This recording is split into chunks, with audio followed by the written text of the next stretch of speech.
દ્વારકાધીશ કેમ છો? બધા મજામાં જ હશો? આજ તો મારો વારો નથી. अच्छा કારણ કે હું દવા થતો આવી વાળી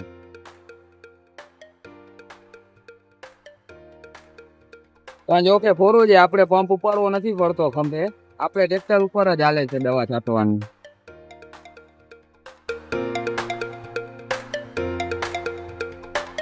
આપણે એક જાતની મહેનત જ નહીં કરવાની, ખંભે પંપ જ નહીં ઉપાડવાનો.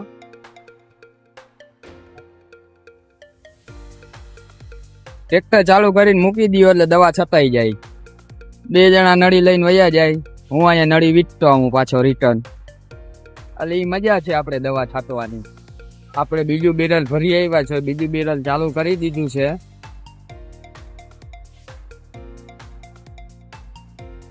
પંદરે 15 વીઘામાં જ છાંટી દેવાની છે દવા. ટોટલ 4 બેરલ જોઈએ આપણે 15 વીઘામાં દવાના. અત્યારે આ બીજું બેરલ છાંટી જોઈએ.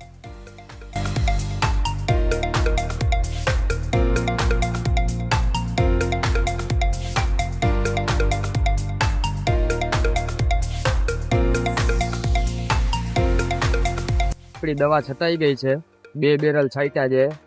હવે આપણે જમી લઈ તે પછી આપણે 2 બેરલ પાછા છાંટવાના છે.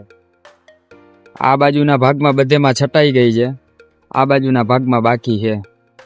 2 બેરલ છટાના 2 બાકી છે. તો હવે આપણે જમીને પછી ચાલુ કરશું. હવે અત્યારે આપણા 2 બેરલ છટાઈ ગયા છે, હવે આપણે જમીને દવા છાંટવાનું છે. અત્યારે આપણે 3જું બેરલ ભરી લીધું છે, 3જું બેરલ છાંટવા જાય છે, પછી 4થું બેરલ છાંટવાનું. ચલો હવે મળીએ નેક્સ્ટ બ્લોગમાં. લાઈક કરી દેજો, શેર કરી દેજો, કોમેન્ટ કરી દેજો.